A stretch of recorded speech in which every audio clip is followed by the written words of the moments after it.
Hair transplant झाल्यानंतर खूप लोकांना डोक्यामध्ये पिंपल्स होतात आणि इन्फेक्शन झाल्यासारखं वाटतं, ज्यालाच आपण फॉलिक्युलायटिस असं म्हणतो.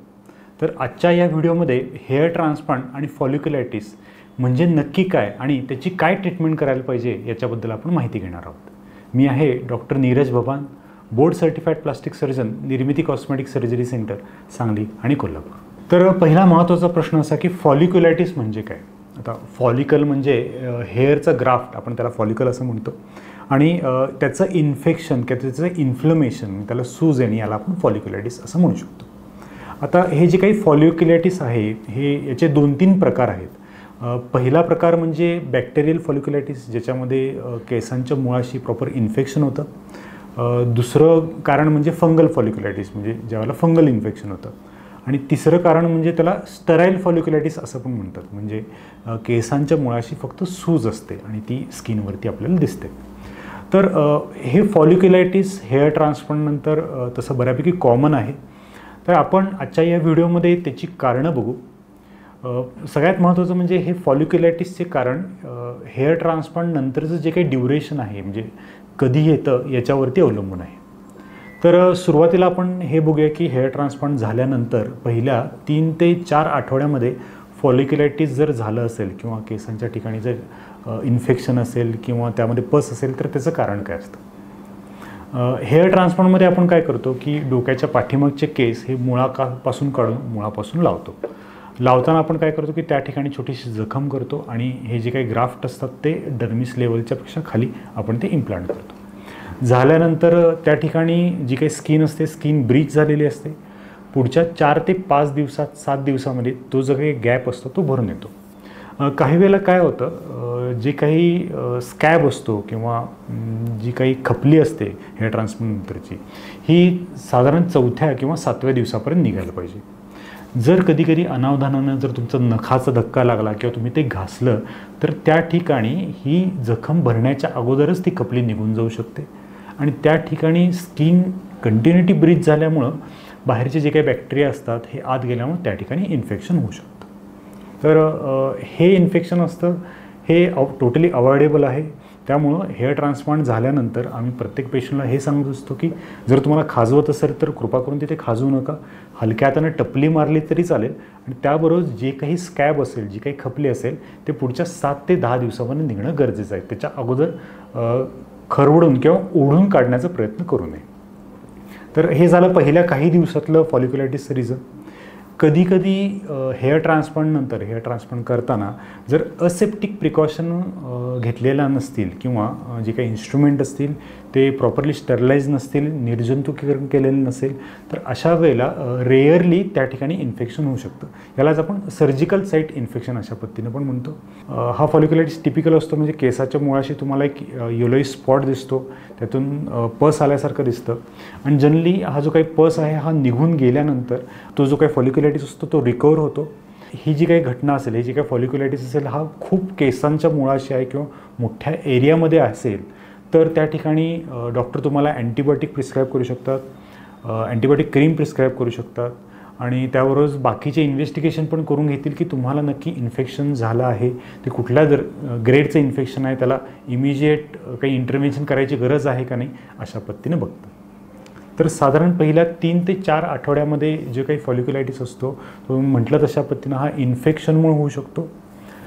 साधारण काही लोकांना 4 आठवड्यानंतर, म्हणजे 1 महिन्यानंतर ते 4 महिन्यापर्यंत काही लोकांना डोनर साईट तसेच रेसिपियंट साईट, म्हणजे जिथून केस काढलेला एरिया आणि लावलेला एरिया या ठिकाणी पण पिंपल किंवा फॉलिक्युलायटिस होऊ शकतो.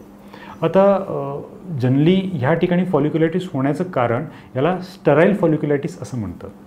म्हणजे ट्रान्सप्लांट करताना जे काही आपण केस लावतो ते केसाचा बुंदा निघून गेलेला असेल किंवा शेडिंग फेस झालेली असेल आणि नवीन येणारा केस स्किनमधनं ब्रीच करतो किंवा ब्रीच न करता तो तिथल्या तिथं जर फिरत असेल तर त्या ठिकाणी छोटंसं पस होऊ शकतो आणि स्किनमध्ये तुम्हाला फॉलिक्युलायटिसचे चान्सेस दिसू शकतात.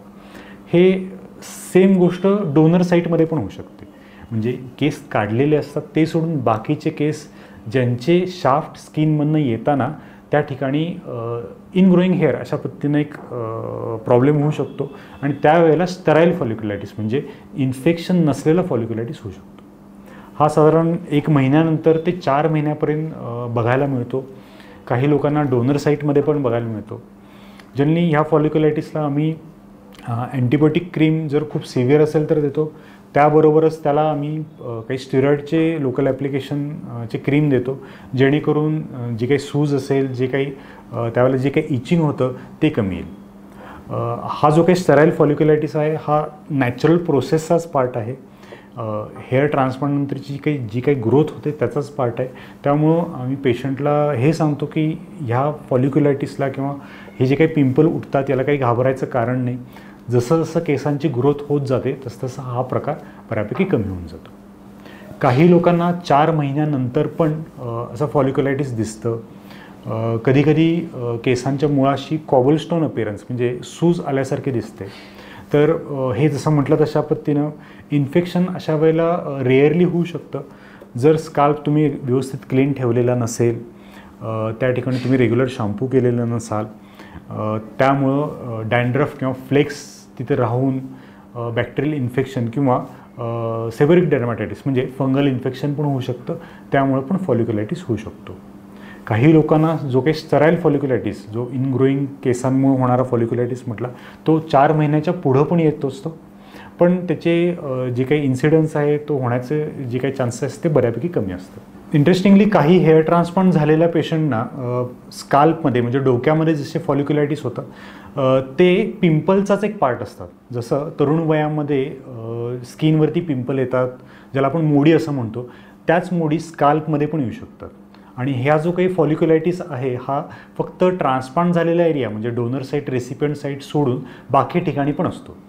जर तुम्हाला खूप जास्त सिव्हिअर फॉलिक्युलायटिस असेल तर डेफिनेटली तुम्ही तुमच्या हेअर ट्रान्सप्लांट सर्जनला किंवा डर्मॅटॉलॉजिस्टला, प्लास्टिक सर्जनला तुम्ही कन्सल्ट करू शकता. ते तुम्हाला त्याच्यावरती मार्ग डेफिनेटली देतील. पण फॉलिक्युलायटिस जसं म्हटलं तशा पद्धतीनं हेअर ट्रान्सप्लांटनंतर फॉलिक्युलायटिस हा बऱ्यापैकी कॉमन गोष्ट आहे. त्यातला जो काही स्टेराईल फॉलिक्युलायटिस हा एक नॅचरल प्रोसेसचाच पार्ट आहे. त्यामुळं मी तुम्हाला असं सांगतो की हे याच्याबद्दल खूप पॅनिक होऊ नका. काही लोकांना असं वाटतं की एखाद दुसरे फॉलिक्युलायटिस किंवा केसाच्या मुळाशी एक सूज असेल, पस असेल तर ते एकदम पॅनिक होतात की खूप इन्फेक्शन झालं आहे का किंवा खूप सिव्हिअर काही गोष्ट झालेली आहे का. तर डेफिनेटली नाही. जर लोकलाइज हे जे काही गोष्ट असते जसं म्हटलं तशा पद्धतीने हे लोकलाइज स्टेराईल किंवा नॉन स्टेराईल इन्फेक्शन किंवा इन्फ्लमेशनसारखं असतं. आणि जर ते जास्त असेल तर तुम्ही ज्या ठिकाणी हेअर ट्रान्सप्लांट केलेलं आहे त्या डॉक्टरांना तुम्ही विचारा. डेफिनेटली ते तुम्हाला याच्या संदर्भात मदत करतील. होपफुली ह्या व्हिडिओमध्ये मी तुम्हाला फॉलिक्युलायटिस का होतो, त्याची ट्रीटमेंट काय याच्याबद्दलची माहिती दिलेली आहे. तुम्हाला याच्या संदर्भात आणि काही शंका असतील, काही प्रश्न असतील तर कॉमेंट बॉक्समध्ये तुम्ही पोस्ट करू शकता. आणि आमचं इंस्टाग्राम चॅनल आहे त्याला तुम्ही फॉलो करू शकता आणि यूट्यूब चॅनलला सबस्क्राईब करू शकता. धन्यवाद.